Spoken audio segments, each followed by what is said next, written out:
This segment of InventAmerica TV is brought to you by the law offices of R.P. Baraska. RPB law offices have been bringing corporate-level legal expertise to the independent inventor community for more than 20 years. For all your inventing legal needs, trust rpblawoffices.com. Welcome! This is the InventAmerica show here on the King Broadcasting Network, on the InventAmerica Radio Network. I want to welcome all of my Home Talk USA radio audience to the InventAmerica show. And now I'd like to welcome the co-hosts, and I'm her co-pilot now, the Inventor Lady herself, Miss Rita Crompton. Miss Rita, wow. Hey there, Michael. Welcome. How are you? I'm doing fine. I'm doing great. I mean, the show's doing great. We're still on the air. They haven't thrown us off yet. So, and I'm just so great to be, I think we're celebrating 1,194 episodes today. So it's a lot of episodes out there, and you can always go to hometalkusa.com and catch our archives. Our shows are sitting there. And But what I want to talk about before we get our first guest on, and I knew it was eventually, we talked about this, I don't know, a couple months ago, how AI was going to affect our industry, when it's actually what's going to be pretty much get implemented into the home industry. And well, it's here. And we're going to be talking to one of the prototype companies that an old school guy, right? Actually, old school guy. And now he is implemented AI into prototyping, and I want to talk about that. So that's going to be pretty much our show today, right? Yeah, I mean, everybody uses AI one way or another. And, the key word in that is artificial, because it's artificial. It's not real. So you got to be really careful the way you use it. It's like a tool. If you use the hammer correctly, it pounds the nail into the wood. If you use it incorrectly, you break your finger. So we want to make sure that, people understand the challenges of using AI, because it is a valuable tool. I've got hammers in 3 rooms, 4 rooms out of the house, and don't touch my hammer because the pink will wear off on your hand. If you do, it's contaminated with male, versus female. Don't touch my hammers. But you've got to pay attention on how to use it. Yeah, and that's the key. Let's face it, when we get new technology or we're just so hesitant or scared, or we get intimidated on new technology, regardless what the technology is. But and it kind of brings me back. Whoa, I want to say, man, am I that old? Mid 80s. You are that old. Yeah. When I actually had a computer for the first time, and there was no operating system, and we were still operating on DOS, where you actually, this black screen came up, and and then you just typed in your file, how you wanted to use the computer. 0101110. Yeah. In green. Yeah. Yes. Yeah. And this was, so it was like, and I didn't type, so it's like taking your finger, but it was intimidating, man. This thing was like foreign to us. Now it's like part of our lives. Well, it's same thing we're talking about. What AI is now, it is a part of our life. Artificial intelligence is here. Computer systems are here. I always used to say, change is coming. If you fight the change, you get left behind, because the change is coming. It's like water. You can't stop water from flowing. I know we were just in a flood. So, the whole idea is that artificial intelligence is coming. Using it wisely, controlling it, understanding it, it becomes very valuable. Yeah. Knowing what it does well. Believe it or not, you've still got to check the spelling of all the words, just like they were a little kid in a class spelling the words wrong. And then they want to argue with you. It's like, oh no, I know how to spell that word. It's like, no, you don't. You're spelling it wrong. Put in a different synonym. And I've had to tell people to do that, because, they want to, do a new name. It's artificial intelligence wants to spell it one way. It's like, no, just spell it differently and pick a synonym. So it is fun to learn. It's a little on the crazy side. And, we are finding that it does certain things better than others. You should never practice law with artificial intelligence. Probably shouldn't practice medicine with artificial intelligence, But when you're doing, a design, a sheet to make it do this, make it do that, make it this kind of size, make the ratios this to that. It can do a pretty good job. Yeah. Well, and I like what you said. If you don't adapt to change, you're going to be a dinosaur. The parade is going to go right by you. Well, you're right. Sears didn't adapt.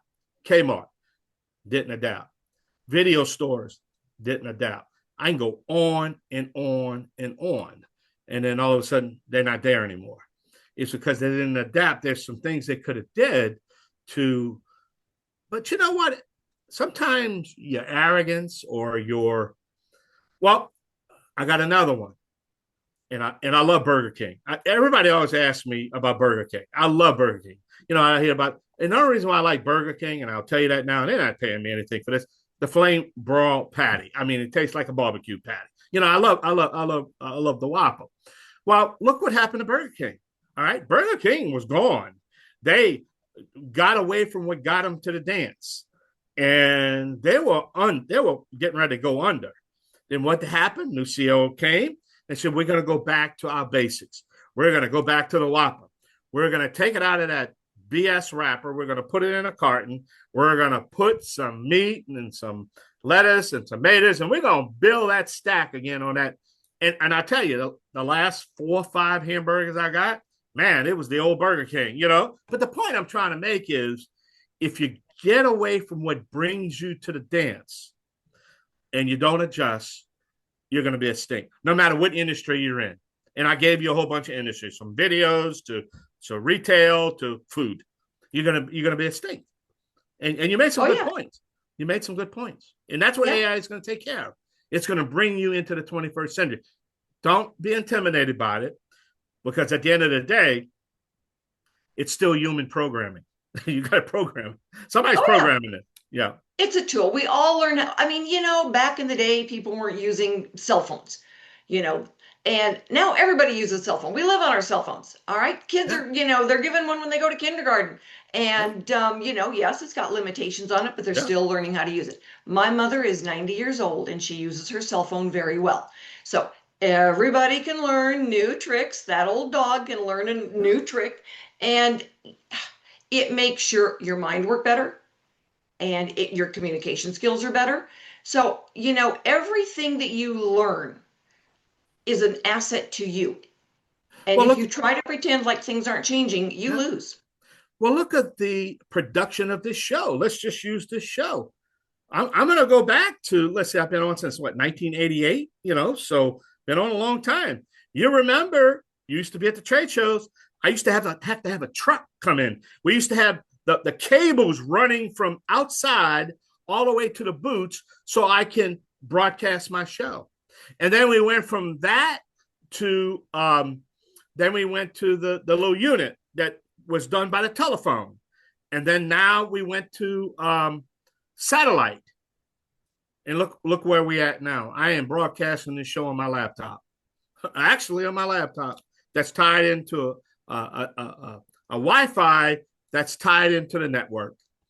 You follow me? So prime example. It's wonderful. It's wonderful. Now, if you don't use it right, it can, bite you in, where you're not looking. And, but when you use it wisely, it's like any other new tool. You practice, you learn it. It's like when you go out to, learn how to play baseball. You got to stand there and swing the ball at the bat at the ball until you learn how to hit it and get your timing down. But golly sakes, I love some of these new tools, and I've enjoyed learning them. Yeah, that's true too. So, hey, it affects all of us, and technology is here. And, as long as I pay my Wi-Fi bill and, but at the end of the day, I still can get on the telephone and do this show if I had to. So, but here it is what it is. But we got a great show. Tell us about our guests again, who we have coming up. All right, my first guest is the inventor of Jack Ratchet. It is a really cool belt. I'm going to let him tell you about it, Dave Shabbat. And, then my industry expert is Noah McNeely. We've had him on many times, one of our sponsors. And he's going to talk then about, the way Dave did it through one step and now kind of that new AI way. All right, we're going to take a short break. Got to run up against the clock. I am the Cajun contractor, Michael King, along with the Inventor Lady herself, Rita Crompton. This is InventAmerica. We will be right back. Yeah, hey, y'all come back now. You hear? This segment of InventAmerica TV is brought to you by SearchQuest Patent Search. SearchQuest provides for a comprehensive patent search that searches the entire world and not just the U.S. Patent Office. Make sure that before you spend those big bucks having a patent written, you've done your due diligence by getting a comprehensive patent search. Use SearchQuestPatents.com for all your patent search needs. They scour the world for you. Welcome back, America. This is the InventAmerica show here on InventAmerica Radio. I'm the Cajun contractor, Michael King. If you're just joining us, me and the Inventor Lady herself, Miss Rita Crompton, the co-host of the show. Rita, before we get to Mr. David, I'm excited to get him on. I want to learn a little bit about what he's doing, because he's doing some great innovative things down there. And my guest for this segment is Dave. Is it Shabbat or Shabbat? However you like to say it. I get it both. Well, Dave is the inventor of Jack Ratchet. It's a very cool belt. And Dave, tell everybody, what is special about your belt? Okay, so everyone knows about traditional belts, right? There's something called the ratchet belt, or the track belt, or the click belt. It has many different names to it. It's actually, from as far as I know, it's been around for many, many years. I think over 50 years. I used it in the Army like a long time ago. But for whatever reason, it kind of, I guess it got buried under, nobody really was using it for the last 50 years. All of a sudden, there's a company in 2018 called Mission Belt, and they went on Shark Tank. You can probably find the airing and watch them. But I guess they revived this ratchet belt. And since then, if you go on Amazon or you Google ratchet belt, you'll see there's a bunch of sellers that are selling this ratchet belt. So it's basically, it's a belt with no holes. It works on a track mechanism. So instead of adjusting your size with holes, you're basically adjusting it with this track. So I think it's about like 30 or so different adjustments that it has. So there's no wear and tear on the belt anymore. It's very convenient. You just adjust the track, the buckle along the track, and it's a very hot seller. So being in the wholesale industry back in 2016, started selling regular traditional belts. We saw this belt enter the market, and then I just I had this idea, God sent me this idea, I would say. And basically I just looked at the market and I saw there's traditional belts and there's regular reversible belts, but there's no reversible belt for the ratchet belt. So, I said, well, why don't we just make one? So I went ahead and we did that, I guess, not with AI. AI wasn't around back then. So we went ahead and we went to a CAD, we got a CAD drawing, and then we made sure that we were able to patent it. It took a couple of years, that whole patent process. We got a utility patent on it, and we made a prototype, and then we found the factory that was able to produce a sample. We brought it in, and then we said, let's bring in a batch. So we brought in our first batch in 2022, and that's kind of how it started. All right, so not fair, because you already answered my second question that I had for you. So why is yours better or different than the existing ones out there? So the existing ones out there, well, there really is no existing reversible ratchet belt. We are the only ones that have this utility patented reversible ratchet belt. All other ratchet belts, the track mechanism goes down the length on one underside of the strap. So you can only have one color strap. On the other side, if you flip it over, that's where the track is going. So you can't use that side as a color. What we did is that we took that track mechanism, and instead of putting it down the length of the belt, we put it on the edges of the strap.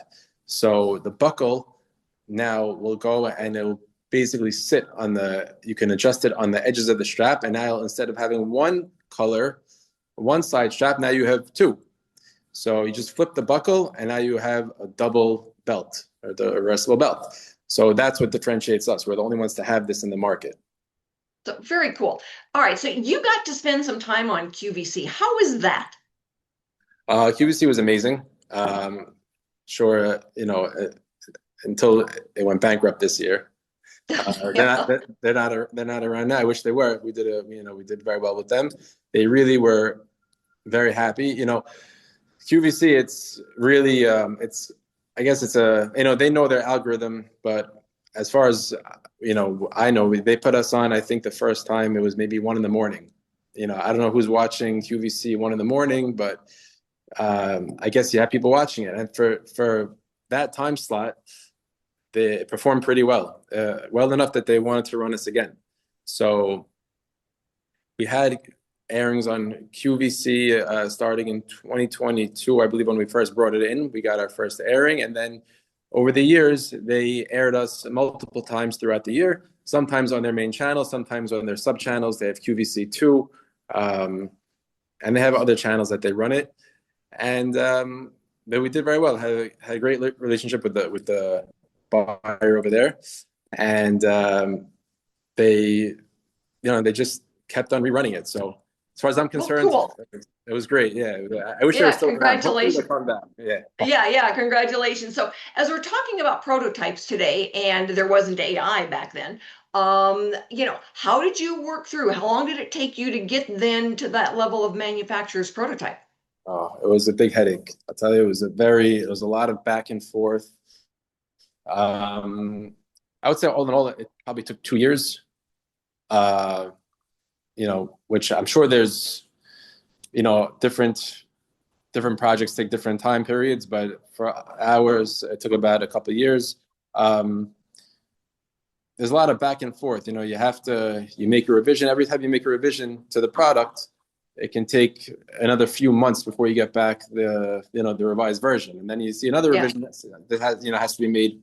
So it's a lot of back and forth. I'm sure today haven't done it yet, but I'm sure with AI it'll probably be done within a few days or a couple of weeks at most. We'll see how that ends up working. But where can someone go and get Ratchet Belt? We're coming up on a segment break, so where can they go find you? So you go to jackratchet.com. Jack Ratchet, JackRatchet, JackRatchet.com. And we will make sure that gets posted as well. So stick with us, everybody. We're going to be right back with our industry expert, Noah McNeely, and we're going to talk a little bit more about how much fun we can all have with AI, proving that there's life on Mars. So stick with us, everybody. We're going to go pay some bills. If you're an inventor or an inventor out there who would just like to be able to have a conversation with other inventors, join the Inventors Roundtable. It's free. The meetings are virtual, so you can be anywhere in America and talk to another inventor. And for a lot of folks out there, understanding the process, being able to ask questions, getting good service provider information is critical to the inventing process. So, got questions? Want to join? It's free. InventorsRoundtable.org. Hello, everyone, and thank you so much for being with us for this segment of Invent America, because America invents.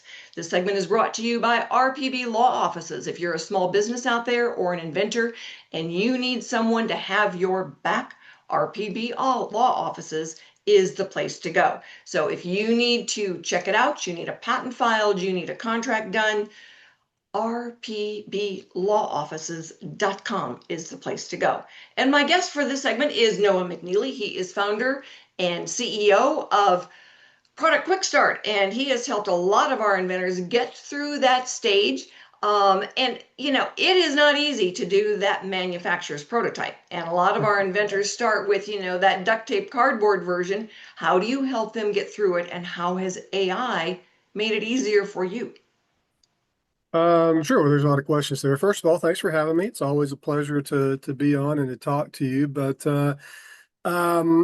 so how do I help them do it? Well, first, it's not a one thing. I mean, it is a whole process. You can't, people don't just call me up and say, hey, make a manufacturer's prototype. We have to go through the process, make sure what they have is designed for manufacturing, and then then we can get there. But we don't start there. I mean, we start with the really, like you alluded to, like the stuff made of cardboard and duct tape and Play-Doh, whatever it is, we want to prove that it works as cheaply as possible first before we get into the more expensive processes that come down the line. And that's, we get there, but we don't want to start there because it's a very expensive way to do it. But eventually we often work with the actual factory to make that prototype using their processes and their equipment and the whole nine yards. It doesn't do me a whole lot of good to, well, doesn't do my client a whole lot of good for me to prototype something that has no manufacturing pathway. So we want to make sure we get that involved as early as possible.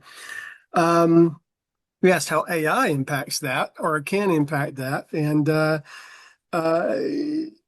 it can be positively or negatively. So, one of the challenges I have with people in AI is that they don't understand it. They think they do. And as I think you've seen, as you and I have seen on other things we do together sometimes, AI is really, really good about making something look like it's professionally done, even though it's not professionally done and it can't actually be done. So that's a problem. So people come to me and they're like, they have these beautiful pictures, these things of, I'm ready to go, but they're not. And, we can sort of go through that and I can pull them back and talk about how AI can be useful and where it's, where they've really tried to push it further than it can go. And I have an example. And I know I have to be respectful of time and someone's going to hold up a 2-minute warning at some point, but I'll try to be quick. I don't know if I'm going to be broadcast visually, but if anyone can see this, what I have here is a little plastic spaceship. This is a spaceship which I created in AI. I just went to this image generation tool called Midjourney and typed in what I wanted, on the spaceships, aerodynamics, all this kind of cool stuff. Yeah, I'm a kind of a science fiction nerd, so we created this as a 2-dimensional image. Then I took that over into another AI tool called Meshy, created a 3D file all magically with AI. And then I took that to my 3D printer and I printed this thing. It's cool. It's a great little toy. I have it sitting on my desk and I'll paint it someday when I have time to do stuff like that and kind of relive my youth. But will this actually go into space? Of course not. Could I put a rocket on this and it be aerodynamic? Of course not. It would fall apart. Even if it were made out of the right materials, it wouldn't do everything it's supposed to do. Now I use that as an example, kind of an extreme example because it's a spaceship. Obviously, I'm not going to 3D print a spaceship and go out into space, but that same principle applies even if it's something really simple like the wheels on the bottom of a skateboard or a new kind of wrench or a new kind of hammer or a new kind of legs to glasses. Whatever it is, you can do really cool pictures in AI. You can actually do really cool 3-dimensional things, which would be great for dropping into a video game or displaying on your desk as a piece of art. That doesn't mean that they work, number one. And number two, it doesn't mean that there's a pathway to manufacture them. This guy here, back to the spaceship, I couldn't even really mold this. I could cast it in plastic, be very expensive, and make a rubber casting mold. And I could produce these if I wanted to make them as miniatures, as little art pieces. But mass producing this by tens of thousands just couldn't be done in a way that's very cost effective. So, Rita, I'm rambling a lot. Do you want to help reel me back in a little bit? Because I'll just talk all day, as you know. Well, what you're saying is let me translate that and make it that, for some of our listeners, for an inventor, it says, oh, wow, I can't buy this. Let me see if I can make it. And, they make a garage version. We laugh about the duct tape and cardboard. I can fix anything with, duct tape and a hammer.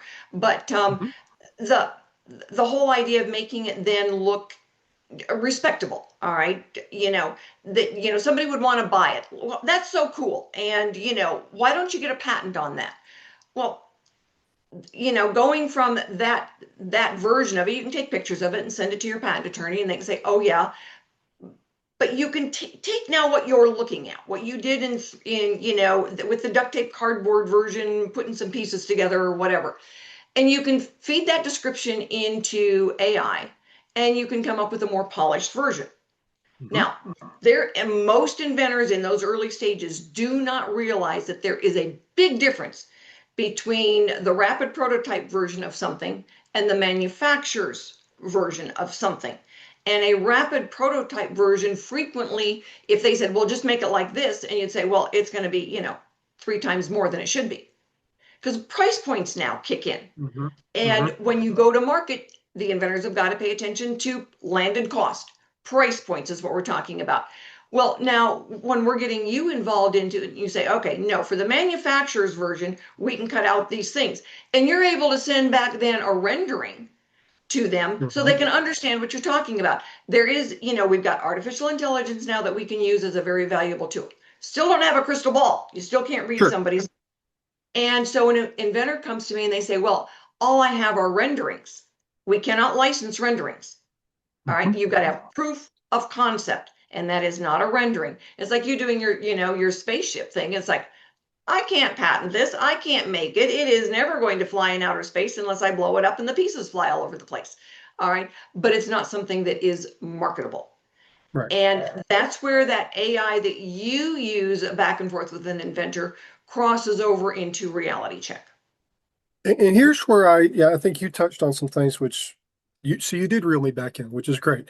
You touched on some things that are very important. So there are inventors I meet that use AI very, very effectively. And how they use that is kind of the same way that we use 3D printing as a very early stage of prototyping for manufacturing. Again, not going to manufacture that. They'll use AI as a way to capture their thoughts, to capture the problem they're trying to solve in a way that they can much more efficiently communicate to me or to someone else, so that then we can help them pick up the ball and run with it. So now, a lot of times what I see, which is very, very helpful, instead of someone coming in with that piece of Play-Doh or with that scribble on a napkin, which is fine. I work with that all the time. I don't mind that. They come in with something that's actually this kind of beautiful little picture. And I can look at it and I know exactly what they're trying to do. I can see that's not going to do it, but now I have a much faster way of getting to the problem they're solving, what they're trying to do, rather than spending a whole day with them back and forth answering questions. I can see that right away. Now, again, it's not ready to go, but we're that much further along in the process. That's one effective way I see people using AI. Other ways I think that inventors use it effectively, especially at this prototyping stage, is as a research tool.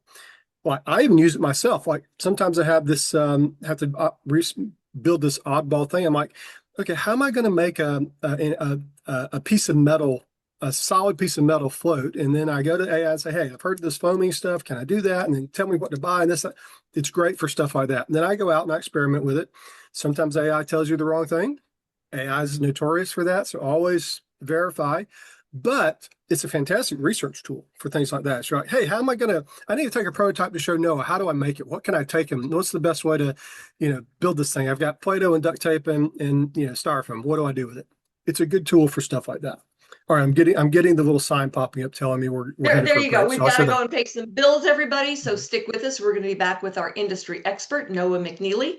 And if you are, or you know an inventor out there who needs some help, have them get in touch with us.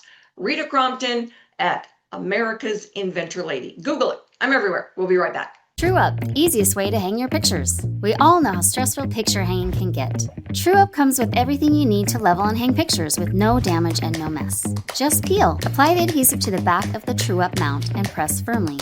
Remove the remaining adhesive. Use the level and press and hold for 3 to 5 seconds to attach the TrueUp mount to your wall with a strong hold. The TrueUp frame adapter is compatible with most frames on the market. Apply the adhesive strip to the adapter, stick, and your frame hangs easily on the wall mount. This lets you adjust your picture side to side for perfect placement every time. The possibilities are limitless, and it's easy on your walls. Picture hanging can be truly a one-person job. TrueUp, the future of hanging is here. Thank you so much for being with us for this segment of Invent America, because America invents. And my guest for this segment is Noah McNeely. So Noah, we are having some fun talking about, prototypes and AI and all of that kind of stuff. And, we've talked about some of the common mistakes that inventors can make. I think one of the big advantages, and correct me if I'm wrong, is that, it used to be, all right, even while, as we were getting started, you went in, found somebody in your own community that could make you a prototype. because doing it long distance didn't make any sense. Mhm. They didn't understand, they couldn't read your mind, whatever, you couldn't send something as easily as you can now. So we've been through a lot of stages of being Sure. able to use someone long distance. But AI makes it that much easier because if someone can, say, all right, create an image, or like you said, do some research and say, okay, these are the materials I found that, would Mhm. possibly be the best. You can go out and do some quick research and say, no, I found this one out here that makes a better product. And, it makes it one step closer to being able to use a crystal ball. Yeah, it does. I mean, and if you've watched enough princess movies and whatnot, crystal balls can be used for good or evil. So it does, but you have to understand that the AI system, that's just information that's on the internet. And the internet's full of good information and bad information. So use it, but double check it. I mean, don't just go with everything it says, especially if it's something super critical. Now, if you're looking up, hey, how long do I cook French fries? Who cares?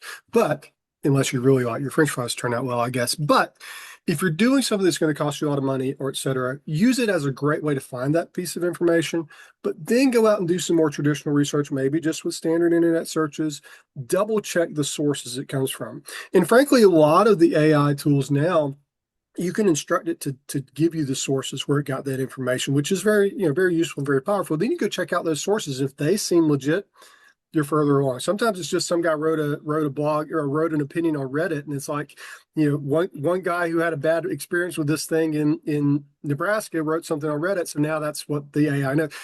So double check all that stuff. So it is very good. And you're right, just like we're talking now, you and I aren't in the same location, we're all over the country.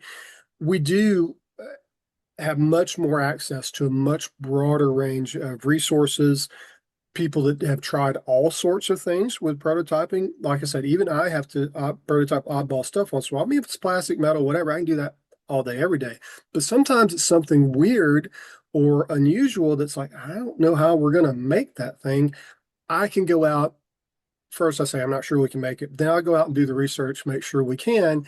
And AI is a tool I use for that. But then I always go back and check, okay, is that really going to work? And Yeah. sometimes yes, I think sometimes no. a lot of folks, when they just start using AI, don't realize AI is wired to try to give them what they want to hear. And they don't Yes. realize that it's being super objective. It's not. AI is not being objective. It wants to please you.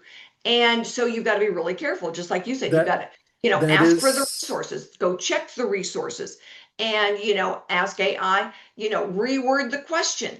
mhm. So that you as the user of AI, your results are only going to be as intelligent as you are putting in the request. All right. Yeah. And if you count on AI as being absolutely accurate, you're going to be the one that is sorely disappointed. AI is kind of the ultimate yes man. It is by default kind of wanting to tell you what you want to hear. You said, "Oh, I want to run a triathlon," and you're going to go, "Oh, that's great. You can do this." Well, I'm 95 years old and I'm in a walker. That's great. You can do that. No, you can't necessarily do that. Maybe you can at 95. I don't know.